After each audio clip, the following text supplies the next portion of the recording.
horse is already out of the barn, not much more to do. And so pre-existing dementia is frequent in stroke patients, about a pooled prevalence of 15%, comparable for ICH or for ischemic stroke.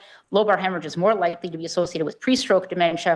And this process is really one of ongoing cognitive impairment and not necessarily new onset decline induced by the ICH. And that was based on having cortical atrophy and pre-existing cognitive impairment being indicative of a neurodegenerative process, but the fact that brain atrophy is also a feature of cerebral small vessel disease indicates a cerebrovascular process. So you've got these two processes that are moving the train forward, and even if you prevent the ICH in the first place, you're not going to prevent the dementia from going on. Here is a study of small vessel disease markers in patients, again, or 600 patients, no prior history of dementia, where they looked at 3 validated small vessel disease burden scores. One of these is a hypertensive arteriopathy associated score, which includes lacunes. Another one is the CAA predominant score, which includes cortical superficial siderosis, and then a global score, which includes everything. And they evaluated the modified TICS interview for cognitive status, which is a well-validated test for cognition. They found an incidence of 35% of patients developed dementia, and higher scores on the global cognitive small vessel disease score at baseline were associated with faster cognitive decline and dementia risk. And this score ended up having the largest effect size for association with cognition, so including all of the markers. And here is a graph showing the yearly change in the TICS during the follow-up by the values of the global small vessel disease score. So higher scores here, up to 6, are associated with lower levels of the TICS score. And this on the right is the cumulative incidence of dementia after ICH by different score levels, thresholds. And so if you had a global score greater than 2, you had a sensitivity of 83% and a specificity of 91% for diagnosing dementia. So basically they're saying, well, you can diagnose who's going to get dementia just by looking at the MRI. This literature, of course, is all limited because these studies are not designed to determine the cause of dementia. Most of them have not looked at the biomarkers associated with Alzheimer's disease, and neuropathological studies do suggest that CAA is frequently associated with Alzheimer's, and CAA is not thought to extensively contribute to vascular dementia. So an Alzheimer's disease degenerative process could be associated with the lobar ICH patients and contribute to this dementia. I'm going to switch gears and talk about surgery trials. And this is the primary outcome slide of the MISTY-3 trial, which evaluated 500 patients with stereotactic thrombolysis compared to medical care for ICH volume greater than 30 mLs. And the mortality curve is on the left, Kaplan-Meier curve over 1 year, showing significant improvement in mortality in favor of surgery. The primary outcome on the right here, modified Rankin 0 to 3 at 1 year, was only 3% difference in favor of surgery, which was not statistically different or significant. And this is the results based on the targeted less than 15 milliliters of residual ICH volume, which was what was initially targeted in MISTY-3, but was only achieved in 59% of the surgical population.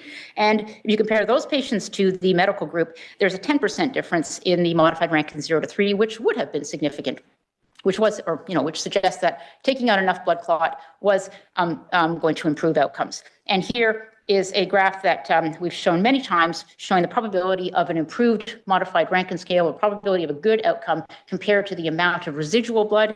And when you get to less than 15 mLs of residual blood, there's an inflection point in the curve, and there's a higher probability of having a good outcome. So we looked at the small vessel disease markers in the MISTY-3 trial using the STRIVE criteria. And even though these patients had a baseline MRS of 0 or 1, they still had a significant amount of small vessel disease. So severe white matter hyperintensities in over 50%, lacunes in 9%, enlarged perivascular spaces in 58%, cerebral microbleeds in 41%, and cortical superficial siderosis in 13%. So a lot of small vessel disease, even in this group of relatively healthy patients otherwise. When we looked at the association of these small vessel disease markers with outcomes, we found kind of what you'd expect. So the surgery group is at the top, the minimally invasive with less than 15 mLs of residual volumes in the middle, and the medical group is in the bottom, and that we found that for almost all of these MRI markers, these were associated with a worse outcome or with decreased odds of having a favorable outcome at 1 year. That was not true of the medical group, however, where it's interesting, but maybe the mass, the effect of the hemorrhage was so overwhelming that the small vessel disease markers didn't even matter or matter as much. We also looked for effect modification of these markers on the odds of a poor outcome, and we found that odds of a poor outcome at 1 year were significantly modified by having either lacunes or severe white matter hyperintensities, which significantly increased the odds of a poor outcome in the patients who had less than 15 mLs of blood remaining. And so, this suggests that there are some patients who are just not going to do well because of their pre-existing small vessel disease. When we looked at the scores, we found that the CAA score, which is another well-validated score, was the best predictor of outcomes. A CAA score of 0 or 1, so minimal small vessel disease, is at the bottom of each of these graphs, and a CAA score greater than 1 is at the top. And for all of the groups except medical, for the surgical group here, the less than 15 mL group here, we found that having less or no small vessel disease was significantly associated with increased odds of a good outcome. So now we ask, can removal of the hematoma prevent cognitive decline after ICH? And if you look at the guidelines, we don't have much to offer. So if a patient is cognitively impaired after ICH, we can refer for cognitive therapy, or we might consider cholinesterase inhibitors or memantine. There's no current approved or recommended pharmacologic treatment for cognitive decline after ICH. So we designed the repeat assessment of survivors in ICH study, the reassess study. This is a group effort with myself, Dan Wu from the University of Cincinnati, and Matthew Flaherty, who's a stroke neurologist also at Cincinnati. And this is an NIH-funded study. We started this in 2022, and the intent is to enroll 350 surviving ICH patients from a couple of clinical trials and now several cohorts. And what we're doing here is a one-time motor assessment, as well as cognitive testing and a blood sample and an MRI, followed by serial cognitive and behavioral assessments every 6 months over 2 years to look at the rate of cognitive decline. This study started based on a conversation I had with Dan Wu several years ago, or many years ago now, which came out of the ERIC study, which Dan Wu started back in 2010. He recruited 1,000 white, 1,000 black, 1,000 Hispanic ICH cases across 19 centers and 3,000 matched controls. And he followed these patients for a year, and then he extended it into the ERIC longitudinal study, in which he followed 900 of these cases with serial cognitive exams. And what he found was that 39% of the ICH survivors developed progressive cognitive decline by 42 months. That's very much in keeping with the literature that I showed you, including new deficits. And he found that the greater the volume of the ICH, the greater the risk of decline. So the risk of dementia was 33% in patients with less than 20 mLs of baseline ICH volume, compared to 46% if you had greater than 20 mLs of ICH. And so we hypothesized that the high rate of dementia was either related to worsening of the underlying causes, the arteriolosclerosis or the CAA, or perhaps the ICH was triggering an inflammatory response that may cause this progressive decline or accelerate the underlying causes. So the hypothesis of the study is that reducing hematoma volume may reduce the risk of progressive cognitive decline. And obviously, we're not talking about taking away cognitive decline, but changing the rate at which cognitive function declines over time. And we now have, as you've heard, randomized controlled trials suggesting that minimally invasive surgery can actually demonstrate benefit in terms of functional outcomes from the ENRICH study and several other trials. So the target populations for this study are MISTY-3, the ENRICH trial, which we've recently brought on board. And then I just heard that we got approval from the IRB here at Sinai to include patients from Dr. Kellner's cohort of minimally invasive surgical patients. So that is just an awesome contribution, and we're hoping to bring in other centers as well. We have a control group from the clinical trial controls and from the 900 patients enrolled in ERIC-L. And we can differentiate the ICH volumes very nicely. So in the MISTY-3 group, The patients who were surgically treated had a median volume at the end of treatment of 12.5 mLs compared to 43 mLs in the standard care arm. So we can easily tell apart. These are big differences in volume. And we are not only looking at cognitive decline, but also functional dependence at years out after the ICH, what happens to that. And we have an exploratory aim looking at whether inflammatory gene pathway expression predicts the risk of cognitive decline. That is to say, is there evidence of chronic inflammation because of the ICH at many years out? We have an MRI study aim that is basically looking at the effects of clot reduction on the markers of small vessel disease after the ICH and determining the effects of the burden of small vessel disease on cognitive function after clot reduction. And again, looking at the effects of inflammatory gene pathway expression on the MRI markers. So just to give you an idea of how the trajectories look at least a year, up to a year, this is data from the CLEAR-3 and MISTY-3 trials. CLEAR-3 was a trial of 500 patients looking at intraventricular hemorrhage and thrombolysis. And we compare the trajectories of the recovery between patients who had a good 30-day outcome and a poor outcome. And we found over 80% of these patients had an MRS of 4 or 5 at day 30. And as you know, patients with big, severe ICH often do not look good at 30 days. And what we found was that even if you had an MRS of 4 or 5 at day 30, 41% of these patients in MISTY-3 improved to a modified Rankin 0 to 3 by 1 year. So it's possible to show pretty dramatic improvements in MRS. And so the question is, can we actually show good improvements in other functional outcomes?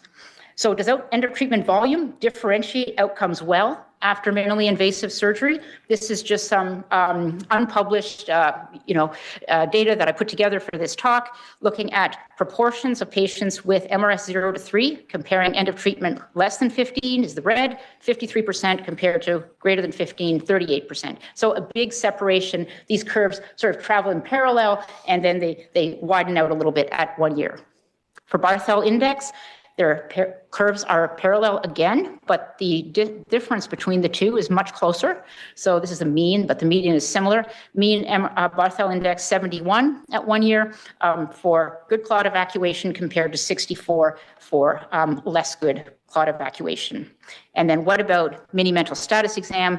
Again, we see the curves are traveling in parallel, but they almost start to converge at 1 year, and actually the difference is only 1 or 2 points on the mini mental. So that is a little bit harder to define. Is this trajectory going to change for the patients who had good volume reduction compared to those who didn't? When we looked at the baseline volume of ICH, we did find there was an association with higher risk of cognitive decline at 1 year if you had greater volume. So 40 cc's stability volume in those without cognitive decline compared to 44 mLs in those who had cognitive decline based on MMSE less than 24.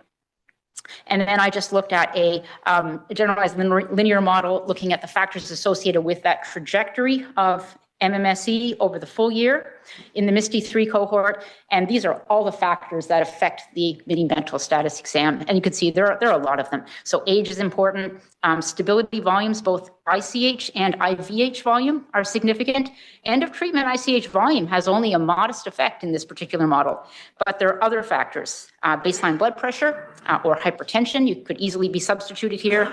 Diabetes, severe white matter hyperintensities. This is based on von Sweeten score from CT scans, so all patients are included. ICH deep location and left-sided ICH. So MISTY-3 was predominantly a study of deep ICH, and it was deep in 64%, and lobar in the remaining. Left side ICH, probably because a lot of our cognitive function scales are very much dependent on language function. The ApoE gene is another, obviously we're going to test ApoE variants in this study.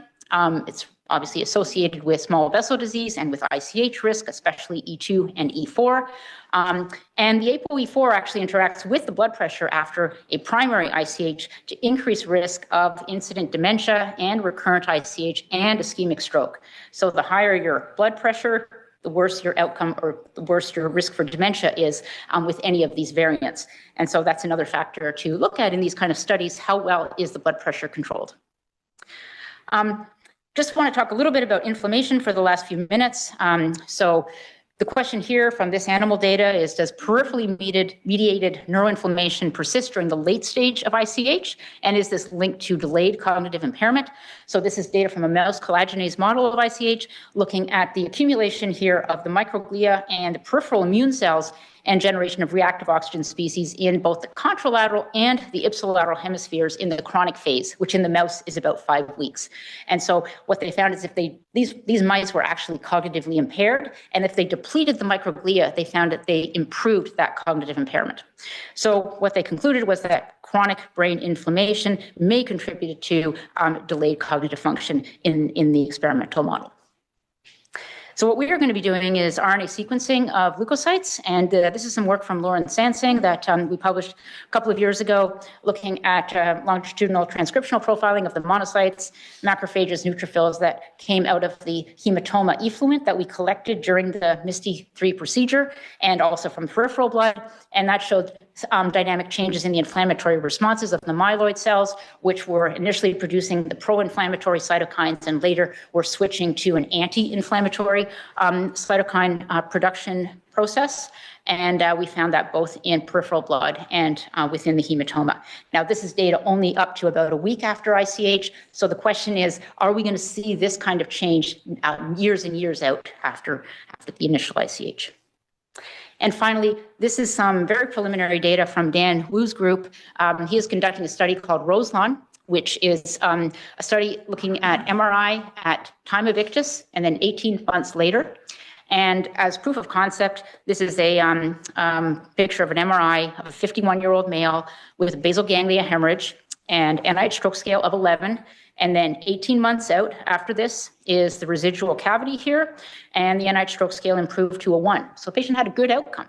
However, they are doing an imaging technique called longitudinal differential tractography, which allows one to subtract the initial baseline injury and to look at the evidence of axonal degeneration in the late follow-up period. And all of these blue areas here on the left side where the hemorrhage was indicate new axonal degeneration extending out to the cortex. And the hypothesis is that this may be associated with some of the cognitive decline that we see in these patients, which is not really well perceived on the regular imaging or on the NIH stroke scale. So interesting findings and more to come. He also shows here the 5 Roselon patients that they did as preliminary data for the grant, where he looked at RNA gene expression and they found they compared to controls. They found over 500 genes showed differential expression between controls and ICH patients, and they found about 24 met the false discovery rate correction for being important. And here are some of the top gene expression pathways that came out of this, and these include a dopamine response signaling pathway, which is important in neuroinflammation, as well as serotonin receptor signaling and agranulocyte adhesion a pathway. So what the conclusion is of this, it's very preliminary, but we are seeing evidence of gene expression changes that are consistent with late delayed inflammation after ICH, as well as evidence on imaging of neuronal axonal degeneration, and that these may be factors that are important in cognitive decline. So in conclusion, ICH and cognitive decline closely related, up to 19%, develop new onset dementia a year after ICH. Small vessel disease, common progressive condition, increases the risk for hemorrhagic stroke and increases the risk of cognitive decline. Higher the volume of ICH, greater the risk of cognitive decline and greater the amount of inflammation. And so if we can theoretically show at least that taking out the hemorrhage will reduce the inflammatory component and can reduce that rate of cognitive decline, then hopefully that will be another reason why we would want to promote surgery for ICH patients. And in the meantime, we may also find new gene expression changes that are associated with late-term inflammation that could provide novel targets for therapeutic strategies. Great. Thanks so much.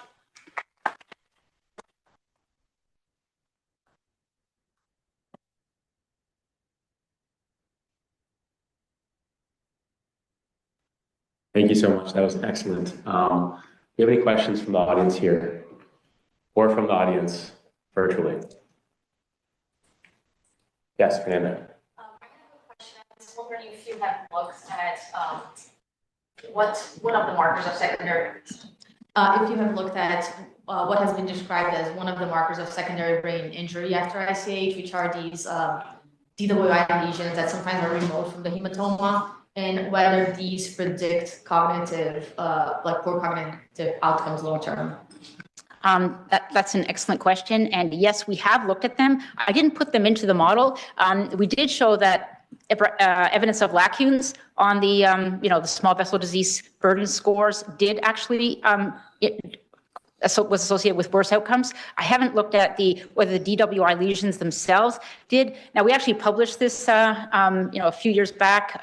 Dr. Rivera-Lara published a paper on DWI lesions in the MISTY-3 trial patients, and it was highly prevalent. As you know, these are very common after ICH. Somewhere in the range of 20 to 30% of patients will have them, and some of them are perihematomal and other ones are diffuse. And we found that these perihematomal lesions were actually associated with significant drops in blood pressure in the first 24 hours, which was kind of interesting. And so we sort of hypothesized, well, could there be a cerebral hypoperfusion mechanism of injury related to these perihematomal lesions? But the important lesions are really the diffuse lesions, because other studies have shown that even that rim of perihematomal edema is not really associated with significant cerebral hypoperfusion on PET studies. And so hard to know what to make of those DWI positive lesions, but an interesting additional variable to put into the model. Yeah, thank you for suggesting. Yeah. Hi, thanks for an awesome talk. The last slide where you talk about the gene expression data, could you clarify what tissue those were sequenced from? Was that from?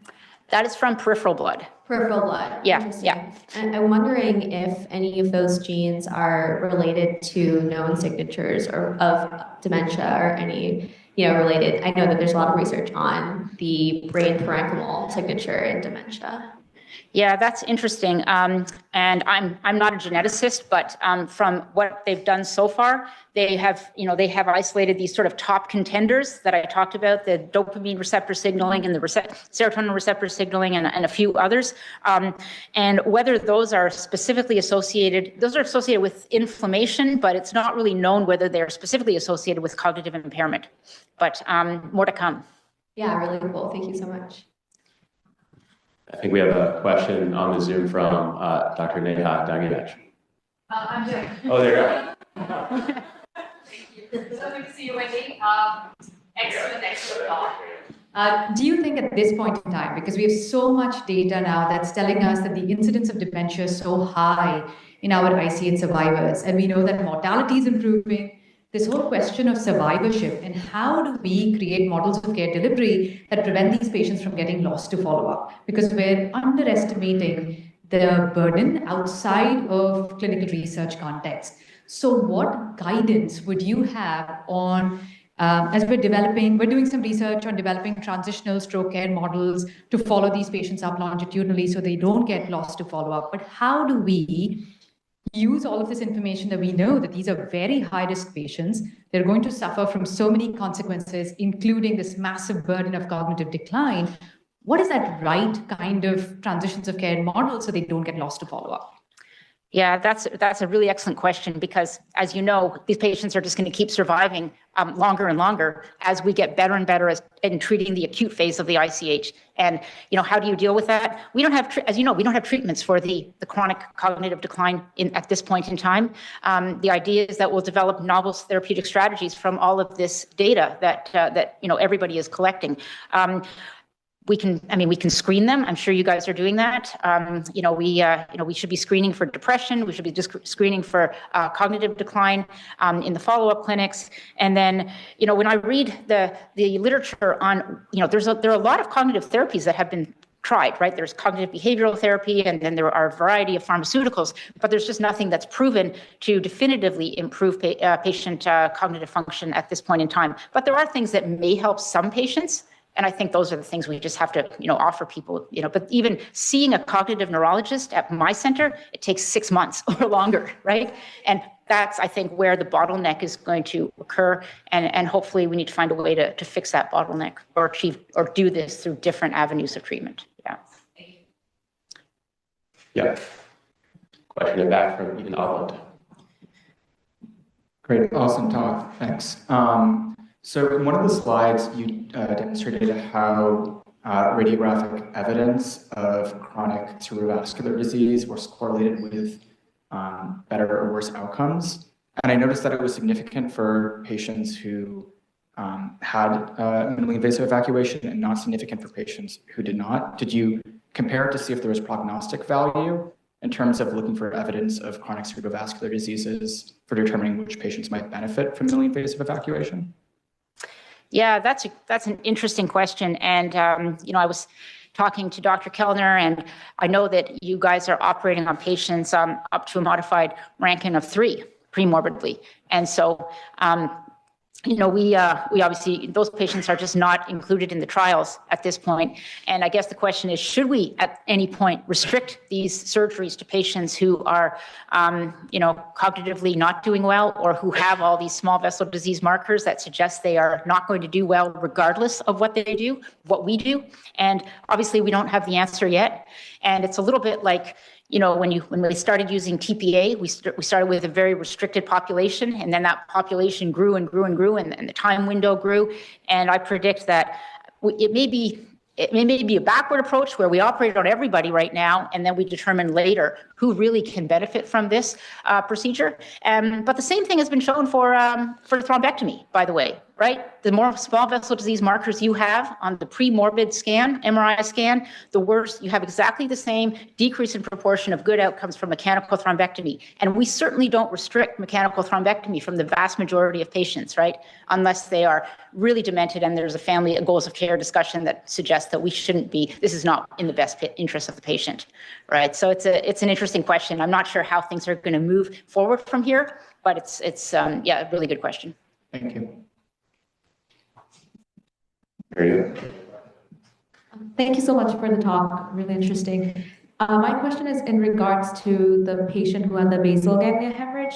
So you mentioned that even after 18 months, you would notice cognitive decline in the patient. I'm assuming that if you have the basal ganglia hemorrhage, would you also notice like significant physical decline, like postural instability and issues with gait-related issues? And would that kind of, signify like this patient might have, are more prone to Parkinson's disease? What kind of disease? Sorry. Parkinson's. Oh, Parkinson's disease. Yeah, this patient could certainly have a progressive degenerative dementia. Now, the NIH stroke scale improved to a 1, but that doesn't tell us much about the cognitive function of the patient. So certainly this could be a neurodegenerative dementia that the patient developed independent of having the ICH, or perhaps the ICH could have exacerbated the process, because of the inflammatory response. We don't know that yet, whether it's, just neurodegenerative diseases that are getting worse over time, and what we do to the patient isn't really going to benefit them that much, or if this is really a way of decreasing inflammation, and if the inflammatory component is really what's driving the cognitive decline. We just don't know that yet. That's what the study is hopefully going to answer. Thank you. Thank you. And in the last 15 minutes, we're going to switch mode to a group discussion with Dr. Brian Jangowitz as well, coming up to the stage, and Dr. Fernanda Carvalho coming up and continue talking about cognitive outcomes after ICH.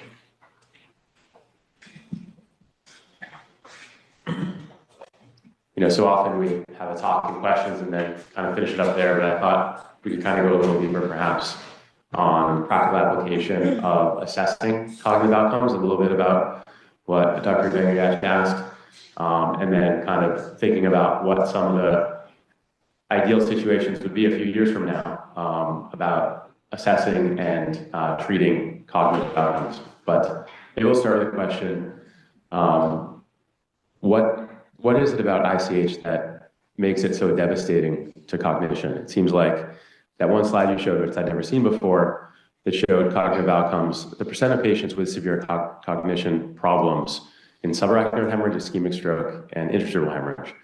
In subarachnoid hemorrhage, it was 20%, in ischemic stroke, it was 30%, and in interstitial hemorrhage, it was 40%. So what is it about interstitial hemorrhage that makes it such a severely devastating disease for cognition? Well, thank you. I'll start. Yeah, I think that's an interesting question because in the case of ischemic stroke and ICH, patients probably start with very similar levels of small vessel disease, and they have the same risk factors for microangiopathy as well as for CAA. And whether they have more inflammation, I don't think we know for certain, but I think we can appreciate that the inflammatory component in the acute phase is probably higher than it is in ischemic stroke. Maybe not in subarachnoid hemorrhage, but subarachnoid hemorrhage is a very heterogeneous disease, as you know. And so if the subarachnoid hemorrhage is a grade 1 with strictly blood in the subarachnoid space and no IVH and no IPH, maybe that's a very different population than a grade 4 or grade 5 subarachnoid hemorrhage as well, where we do see a lot of cognitive problems. Yeah, so maybe worse protoplasm plus worse and more devastating disease. Yeah. What do you think? Okay, so I also agree that it's probably related to inflammation. It's the blood in the brain parenchyma is just very toxic, and there's a lot of studies, translational models, etc., showing that there's so many different pathways by which it can cause toxicity to the brain, and the inflammatory response may also be systemic as well. And you know, there's been a study showing that there's systemic inflammation after ICH that can also like contribute potentially to worse injury. But I would say, you know, as an ICU, you know, as an ICU doctor, I'm very interested in understanding the processes that continue to happen and cause injury in the brain, like after patients are admitted, have surgery potentially, because I think those initial, like maybe the first week or so after the injury, is a window for which where we can potentially reverse some of this inflammatory processes. But I think it's just like a different disease, and in the heme and iron in the brain parenchyma itself is just very toxic. Yeah, I think it's important to reframe what many people consider a focal brain injury into either a global brain injury or a systemic injury or cascade of injury to the body. And I'll rephrase the question a little bit specifically to Wendy. When you think of an ICH, do you consider it a global brain injury akin to a traumatic brain injury, which I think is so far ahead of us in thinking about in cognitive behavioral recovery. And I've always wanted to model that the TBI mechanism of how you get these patients on to cognitive behavioral therapy to rehab them. And if so, if it's a global brain insult, and this segues nicely to the question about seeing small DWI hits or microhemorrhages remote from the hemorrhage, how do you explain that? What are we missing in the contralateral hemisphere? Because that high definition fiber tracking image would have you believe it's a very focal injury just in the fiber tracks on the ipsilateral to the hemorrhage, but I suspect there's much going on the contralateral side too. I suspect you're right. And we've done some blood-brain barrier permeability imaging with Rich Lee at Hopkins. And we've seen contralateral as well as ipsilateral blood-brain barrier breakdown. And it's a little bit less intense, but it's certainly there. And so I agree with you that I think that it is a global injury, and that we're just we are not appreciating the extent of the inflammation in the entire in the entire brain. Has anybody looked at that imaging you referenced there? It was really interesting to see. It did appear focal, but then has anybody looked at long-term tract loss or cerebral atrophy? And in my experience, it does seem like there's global cerebral atrophy that is not focal. It's, you know, patient comes back at 6 months or a year, and you really see atrophy everywhere, and not more where the ICH was. Yeah, that's interesting. And is that just part of the baseline vascular cognitive impairment that was already present, and it was just exacerbated by the inflammatory phase of the ICH, in the sense that the patient already had the protoplasm that was, you know, going down that road? Or was that something that the ICH just did all by itself? I guess we don't know the answer to that quite yet. Yeah. But cortical atrophy is so important, right, in looking for dementia. Yeah. It is, and I've always been fascinated with high definition fiber tractography as a purely objective metric to look at neuronal damage and the regression of neurons within the brain. I'm curious, are you incorporating that into reassess as one of your imaging outcome metrics? Yeah, unfortunately, we had to go with a basic stroke protocol, MRI. So we won't, but I know the UC group is, and I'm sure some of the patients they've done have had surgery, and I'm curious if you guys have looked at that, if you find that tractography is showing differential results between patients who have had surgery and those who haven't.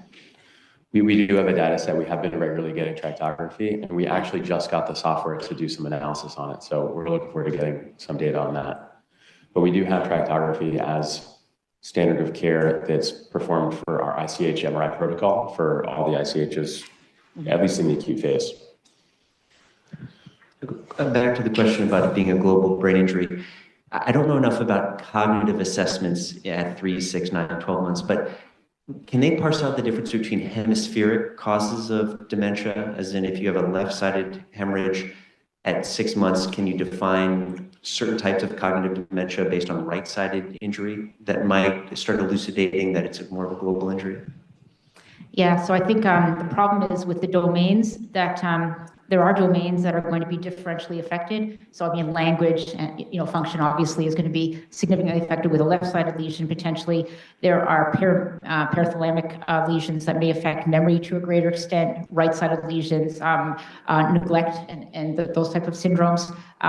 But we haven't done enough of the individual domain testing yet to know what that association is with lesion location. But obviously, good area for research, yes, because there could be different types of dementia based on the locations and the volumes. Yeah. I was really surprised to see how significant of a factor location is on your individual factor analysis. It seemed like the odds ratio for location was by far the biggest at 4.93 for basal ganglia. Yeah, and it was deep actually. It wasn't lobar. Yeah, yeah, exactly. Which is kind of interesting. You would think that the lobar hemorrhages would be more likely to be affiliated with CAA and then would be affiliated with dementia and cognitive decline. Yeah. But it was actually the deep ones that were worse in their long-term outcomes. Yeah, I don't have a good explanation for that, except that it was, as I said, predominantly deep hemorrhages that were in the trial. Yeah. We'll have to see what the enriched data shows, I think, from that point of view, because obviously we have the opposite population. Yeah, that's going to be really interesting. And then talking about trial outcomes, do you think, can you imagine in the future a cognitive outcome being the primary outcome for an ICH trial?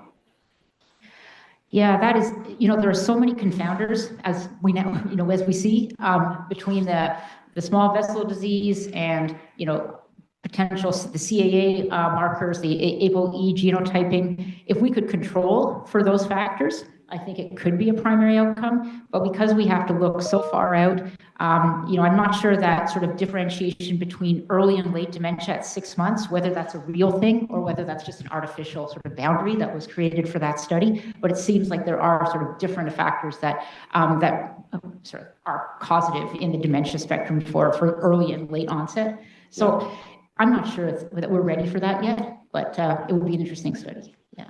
Do you think there are two trajectories where some patients are severely affected and they remain severely affected and make a little bit of recovery like the trajectories you showed?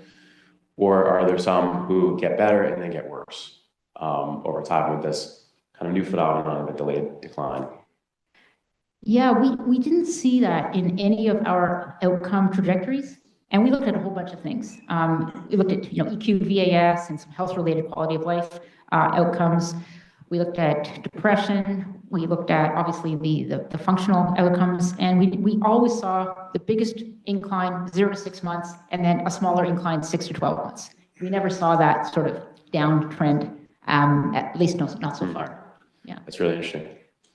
Yeah, along those same lines, I've been holding my breath, waiting to see a repeat of the MISTY-2 data where you saw that improvement in, I think, stroke outcome scale to 6 months, and still a marked improvement from 6 to 12 months. But it seems a lot more muted, a lot more plateaued in recent trials. Can you comment on your experience in MISTY-2 and why that data looks so promising if you follow them out to 12 months and maybe beyond, and now it seems like they tend to plateau after 6 months?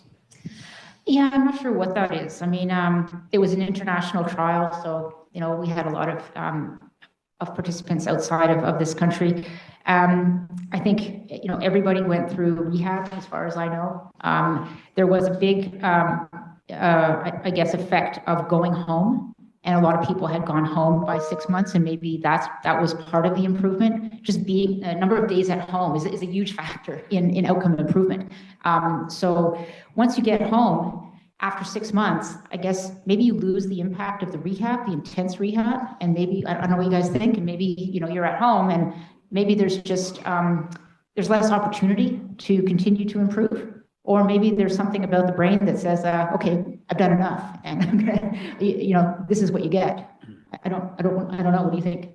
What do you think, Fernanda? I agree with you that I think the limited rehab is a factor, and I think there should be other interventions to kind of continue working on rehabilitation. And I think also the patients who don't get into acute rehab, for example, like their trajectory, it's completely different because they don't get that intervention. And in going back to another question that you made about the cognitive outcomes being in the future something to look at in clinical trials, I agree that probably the short term is not going to change because like functional health is so important, but it would be great to see like more trials using that as a secondary outcome and having that as an endpoint as well. I think we're going to see far more of that moving forward. Do you agree in the surgical trials? I definitely think so. Yeah, it seems to me like there are at least some of our patients who are complaining about the cognitive effects of the experience of having the interstitial hemorrhage recovering. And that's actually kind of a good thing with a patient with ICH, that they're able to recognize these deficits and they got to that point of their recovery, that trying to reincorporate it into the workforce or engaging with their family and noticing cognitive deficits. I'm actually happy to hear that when I see a patient for follow-up. So, how about the psychiatric consequences? It seems to me like depression, anxiety, and its general life fatigue is highly correlated or should be consistent with dementia. I'm curious if any of the scales you're incorporating cross over into evaluating the psychiatric sequelae of an ICH.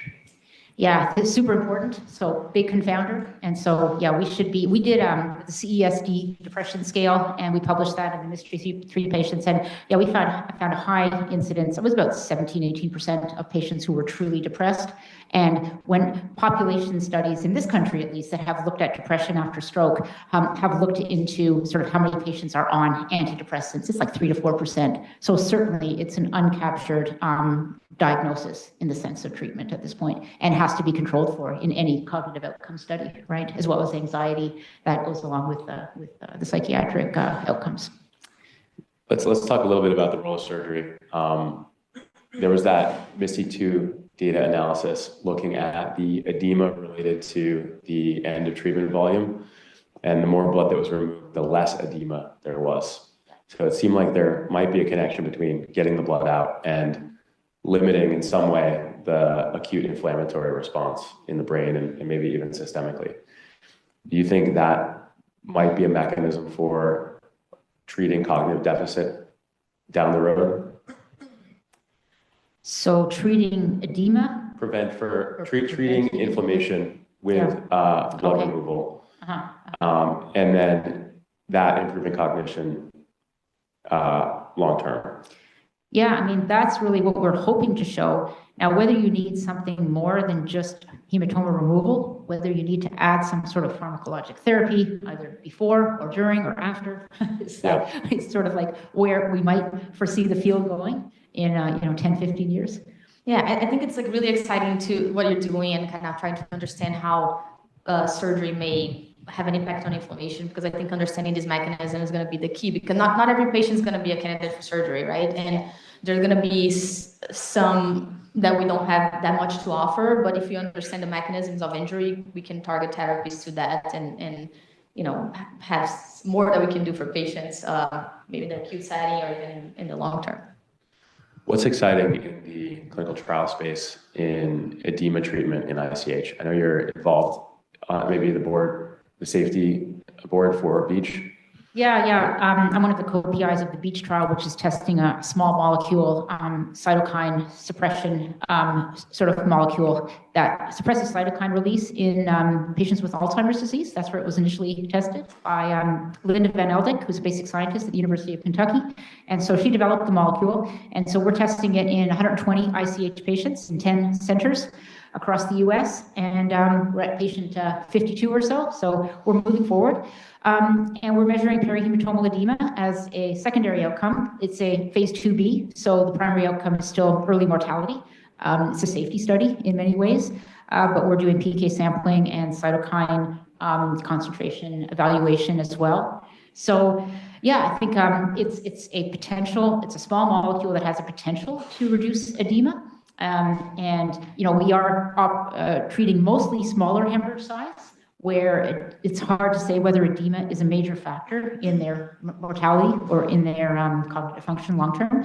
But we've seen some data, promising data from the IDEF trial from deferoxamine. I know it didn't go too far, but we saw potential, and there may be other treatments. Other treatments have been obviously tried in a number of trials. Nothing has come out definitively showing that we can improve edema and outcomes at this point. But the systemic, the inflammation after ICH may have impacts beyond just the edema. So I think targeting inflammation can do more than just control edema. And the other thing is all the therapies that we can give patients are probably going to be all systemic, right? And I think it's important to understand that systemic inflammation after ICH, because it might be that things are different. Like Lawrence things show that the inflammatory response is not exactly the same peripherally and in the brain, right, with the hematoma samples.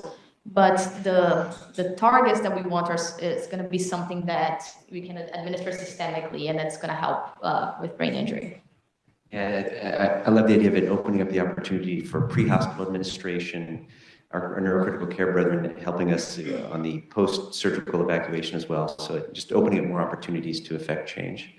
I'm curious, are we far enough along with being able to correlate perihematomal edema and some of those secondary markers of inflammation, whether it's in CSF, in peripheral blood, or some of the DNA or genetic material that you've looked at? Because I'm super excited about the idea of perihematomal edema being a biomarker of injury or on the other hand, of improvement after surgery. And I look forward to hopefully Enrich will have some compelling data like MISTY-3. But have you found any more data beyond just the imaging artifact of improvement to systemic inflammatory mediators being correlated to perihematomal edema? That's a great question. I have to admit I haven't looked, but that's a really great question because obviously it would be nice to see at least a reduction in cytokines or some sort of inflammatory marker impact from either increased or decreased in perihematomal edema or relative to perihematomal edema. I can imagine that it would be associated, but do you know of any studies? Questions. I don't know either. Yeah, what is the best biomarker for cognitive recovery? Neurofilament light, I don't know. Perihematomal edema, volume, or? I actually have looked a little bit at this because I asked a question about the DWI lesions because I found some interesting things in my work that it might, like anemia, for example, might have an impact on that. And I was looking at the literature on radiographic markers and outcomes, and I think there's more consistency in those remote DWI lesions being associated with poor outcomes than pure hematoma edema. I think the literature is a little bit more mixed there. So I just think that all of these types of injury contribute to poor outcomes. So I think we shouldn't focus on just one or the other, but find pathways that affect all of them. And I think the answer might be the systemic inflammation. Yeah, that's a great point. We also found that DWI lesions were associated with worse outcomes in the study. And as you said, perihematomal edema, the studies are all over the place, right? Do they really, really harm you at the end of the day? If you live through the first 3 or 4 days of it, does it actually harm you at the end? And there are some studies that show yes, and those that don't, yeah. All right, well, we're at the hour, so I think we'll wrap up here. And thank you so much, Dr. Wendy Ziai, for coming here. An excellent lecture. Thank you, Brian Jacobs, for making it up from JFK. And thanks everyone for attending. Have a great day. Thank you.